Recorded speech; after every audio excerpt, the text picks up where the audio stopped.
Amigos, sean bienvenidos una vez más a Pulso Político. Y ahora vamos a hablar sobre un presidente de los Estados Unidos que está ordenando ataques a otro país, sin consultar al Congreso, sin pruebas claras y contradiciéndose frente a todo el mundo. Señoras y señores, lo que Donald Trump acaba de hacer no es una simple torpeza, es una amenaza. Una amenaza para la estabilidad global, para la seguridad de Estados Unidos, para la democracia misma. Porque cuando un presidente acusado, imputado, obsesionado con su imagen, lanza bombas sin autorización ni estrategia clara, lo que está en juego no es solo la diplomacia, es la paz mundial. Bienvenidos a Pulso Político. Hoy vamos a desentrañar el ataque de Donald Trump a Irán, las mentiras de sus aliados como Marco Rubio, el caos en redes sociales y el riesgo real que enfrenta Medio Oriente, todo por una jugada política desesperada más digna de un episodio de Survivor que de una estrategia geopolítica seria. Esto no termina bien. Y si estás harto de ver cómo la política se convierte en circo romano, con bombas en vez de argumentos, suscríbete, comparte y activa la campanita porque lo que vas a escuchar no lo vas a ver en Fox News. They're eating the dogs. Sleepy, crooked Joe Biden. I really don't know what he said. El 17 de junio del 2025, Donald Trump se para frente a las cámaras y declara con su tono usual de telenovela: las instalaciones de enriquecimiento nuclear en Irán han sido completamente obliteradas. Una victoria monumental. Monumental. Hasta ahí suena como el final de una película de acción patriótica, ¿verdad? Pero apenas unas horas después publica en Truth Social un video con música épica de fondo mostrando un bombardero B-2 regresando a casa mientras ondea una bandera.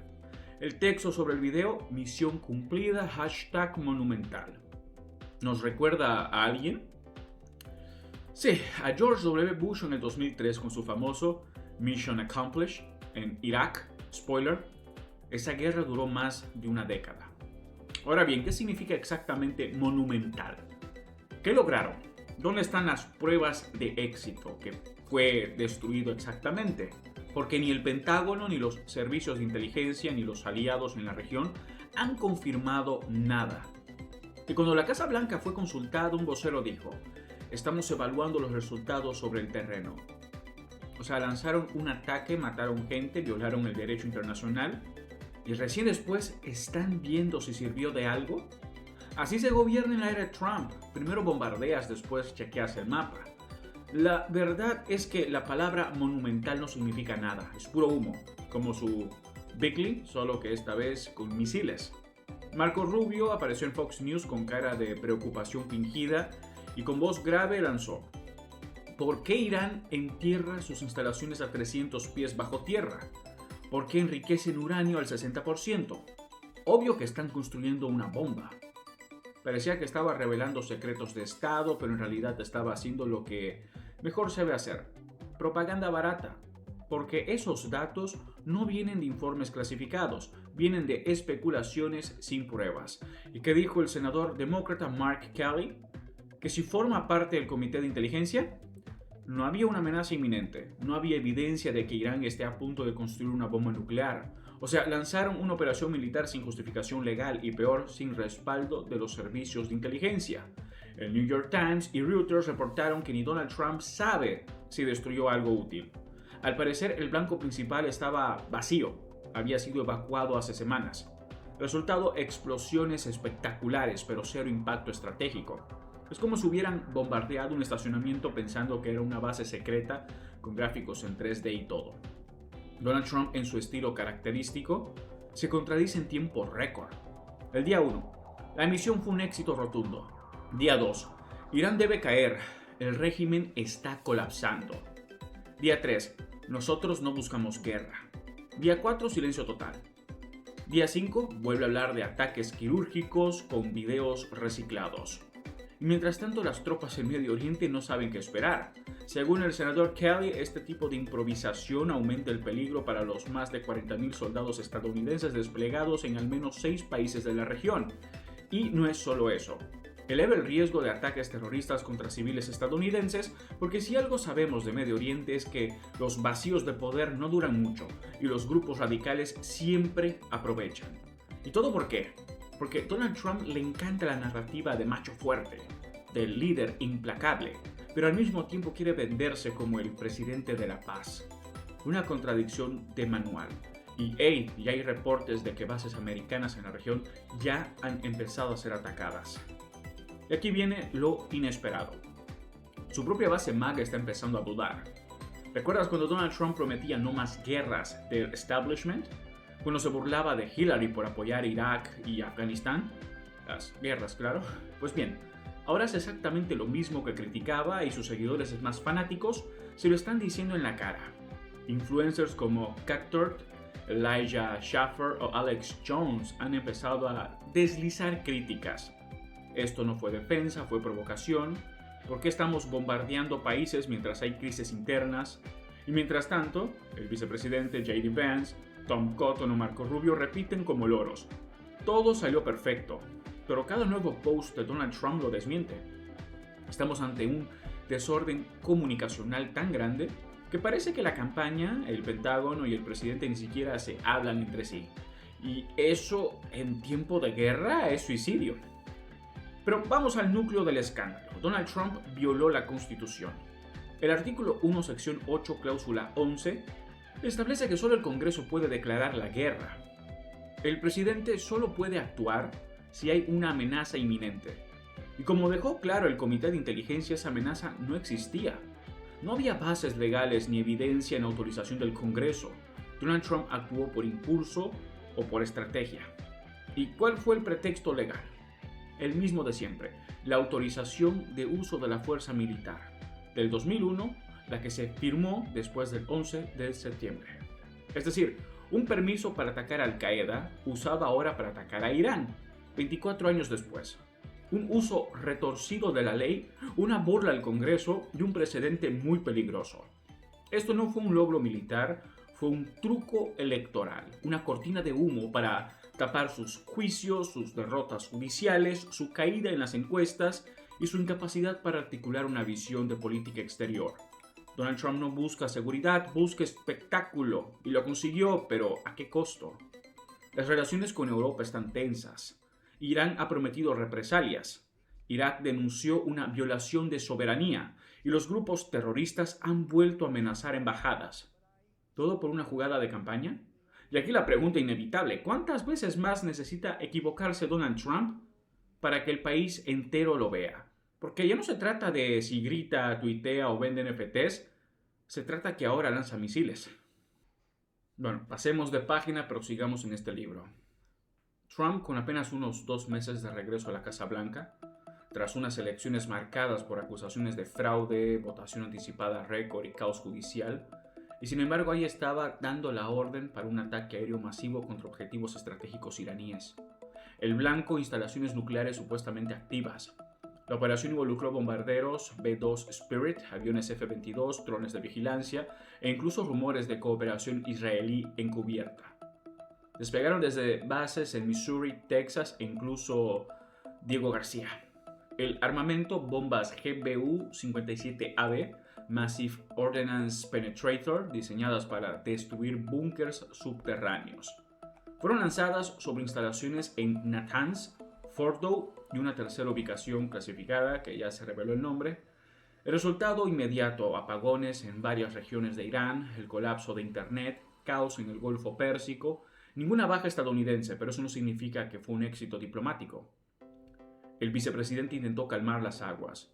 No estamos en guerra con Irán, estamos en guerra con su programa nuclear. Una línea de comunicación tan ambigua como peligrosa, porque como diría cualquier experto en relaciones internacionales, las bombas no se lanzan por semántica. La gran pregunta es ¿dónde quedó el Congreso? El artículo 1, sección 8 de la Constitución de los Estados Unidos dice: el Congreso tendrá el poder de declarar la guerra.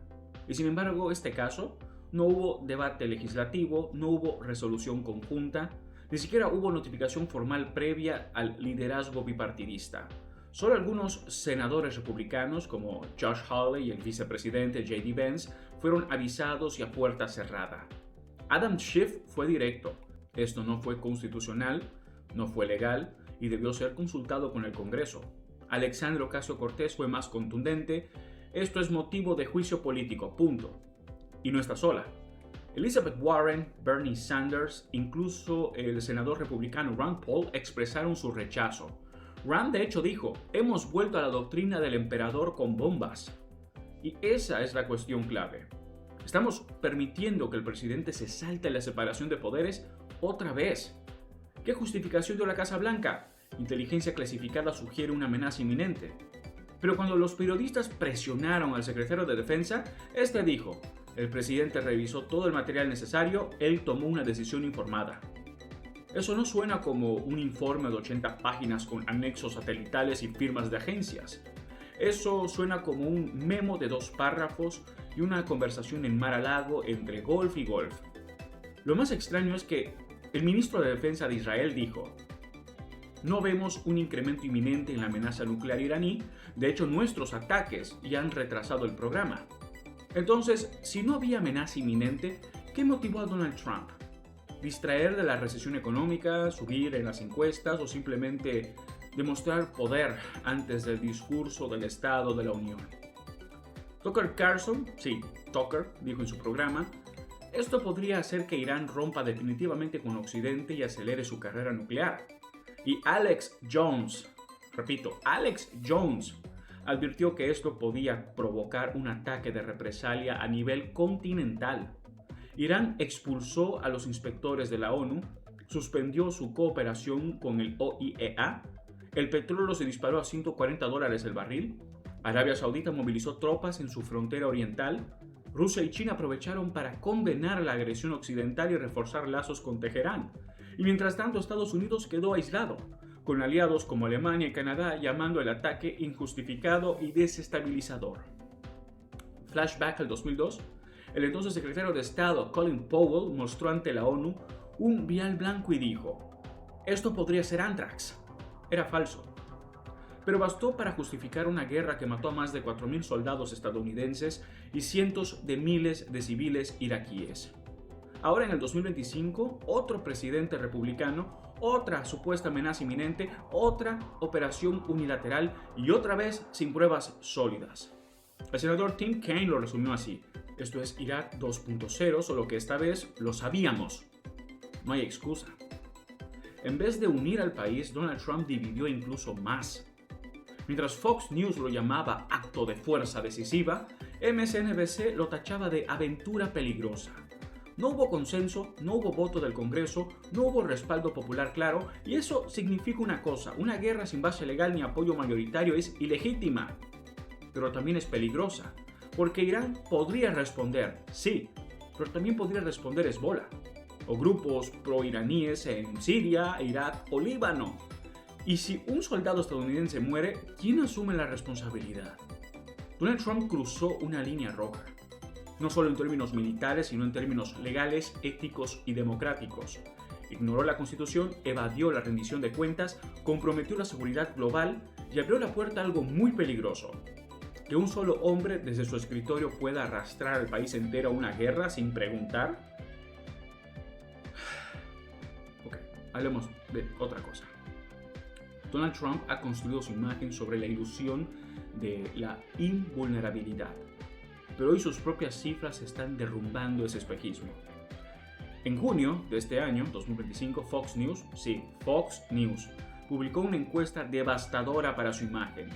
64% de los votantes registrados desaprueba su manejo de la inflación. Solo 34% lo aprueba. Pero eso es solo el principio. 58% desaprueba cómo maneja la economía en general. 55% de los encuestados tiene una visión pesimista del rumbo económico bajo su liderazgo. Y el 57% rechaza su política exterior. Su aprobación general, apenas un 46%, lo que significa que la mayoría del país lo rechaza activamente. No estamos hablando de encuestas de MSNBC, ni de CNN, ni del Washington Post. Hablamos de Fox News, el canal que durante años ha sido la caja de resonancia del trumpismo. La analista Jessica Tarlov fue contundente en su análisis en vivo. Donald Trump no lidera en absolutamente ningún tema importante. ni siquiera en economía ni en seguridad pública, sus supuestas fortalezas. Y fue más allá. Tarlov acusó a los seguidores de Donald Trump de seleccionar solo los datos que les convienen, como cerezas de un pastel, aunque el pastel esté podrido. Pero más allá de las encuestas hay efectos reales, concretos, económicos. Un artículo publicado por CNN, también en junio del 2025, reveló que aficionados mexicanos están evitando viajar a partidos de fútbol en Estados Unidos por temor a ICE, la agencia de inmigración. ¿Y qué tiene esto de importante? Todo. Porque no estamos hablando de migrantes indocumentados, estamos hablando de turistas legales. Familias que quieren viajar, gastar su dinero en Estados Unidos, disfrutar del deporte, pero no lo hacen por miedo a ser detenidos, interrogados o deportados injustamente. Recordemos, en el 2026 Estados Unidos, México y Canadá serán sede del Mundial de Fútbol, el evento deportivo más grande del planeta, y uno de los públicos más apasionados y con mayor poder de consumo ya está diciendo mejor no voy. Resultado, hoteles vacíos, entradas sin vender, restaurante con mesas disponibles durante el evento más esperado del año. Todo por una política migratoria basada en el miedo y no en la lógica. Y lo más irónico, una política impulsada por un presidente que prometió enriquecer al país, pero lo está empobreciendo con sus propias decisiones. Y si hay un nombre que aparece como el arquitecto detrás de ese desastre, ese es Steve Miller. Descrito por muchos como uno de los ideólogos más duros del trumpismo, Miller está otra vez al mando de la política migratoria. Jessica Tarlov desde Fox News lo dijo con claridad: Stephen Miller está de nuevo al volante. ¿Y qué pasa mientras tanto? 70% de los detenidos por ICE no han sido condenados por ningún delito, muchos ni siquiera han sido formalmente acusados. Están en centros de detención esperando, tragando polvo, mientras sus vidas se congelan y sus familias se rompen. Mientras todo esto sucede, Donald Trump escribe en su red Truth Social que no se debería deportar a quienes trabajan en agricultura y hoteles porque él mismo los contrataba. ¿Perdón? Es como decir, estoy en contra del hurto, excepto si el ladrón limpia mi jardín. Esa hipocresía ha generado una grieta dentro del propio Partido Republicano. Gobernadores de estados como Florida, Texas, Georgia y Arizona, todos dependientes de la mano de obra migrante, están empezando a levantar la voz. Y si creías que el caos se limitaba a los números o la frontera, te equivocas. La división ha llegado al mismo núcleo del movimiento MAGA. En una entrevista reciente, Donald Trump intentó proyectar unidad. Dijo literalmente: mis seguidores están conmigo, no quieren ver a Irán con armas nucleares. Tucker Carlson es un buen tipo, Ted Cruz me apoya. Pero cuando tienes que reafirmar quién está contigo, es porque ya no están contigo. Tucker Carlson se disculpó públicamente por sus declaraciones. Ted Cruz, un aliado histórico, cuestionó la postura militar de Donald Trump con respecto a Irán. Esto no es Donald Trump confiado del 2016. Esto no es el Donald Trump confiado del 2016. Este es un líder a la defensiva, que intenta conservar la lealtad de sus aliados mientras todo su discurso se resquebraja. Y si todo esto no fuera suficiente, llegó Mark Levin. Desde su trinchera en Fox News, Levin declaró: esto es una batalla entre el bien y el mal. O estás con Trump o eres un marxista islamista. ¿Perdón? Una categoría inexistente en la ciencia política. Una mezcla absurda entre religión, ideología y paranoia conspirativa. Lo que antes fue un debate de políticas públicas, hoy se ha transformado en una cruzada ideológica que recuerda más a una mala película de superhéroes que a un sistema democrático. O estás con el presidente o eres el enemigo. Eso, señoras y señores, no es democracia. Eso es autoritarismo envuelto en aplausos. Lo más preocupante de todo esto no es lo que dicen sus adversarios, es que la caída de Donald Trump está viniendo desde adentro, desde sus propias cifras, desde su propio partido, desde Fox News, su megáfono de siempre. Y lo más revelador no son los números, es que ya no puede esconderlos. La pregunta ahora es para ustedes. ¿Creen que Donald Trump ha perdido el control de su propio movimiento? ¿Y qué consecuencias puede tener eso para Estados Unidos y el mundo? Déjenme su respuesta en los comentarios. Si llegaron hasta aquí, escriban la palabra resistencia. Así sabré que siguen firmes, conscientes y listos para ver más allá del espectáculo. No olviden suscribirse, compartir este video y darle like, porque cuando la verdad sale a la luz, lo mínimo que podemos hacer es amplificarla. Hasta la próxima y recuerden, lo que ocurre hoy en Estados Unidos puede pasar en cualquier lugar del mundo. Chao, chao.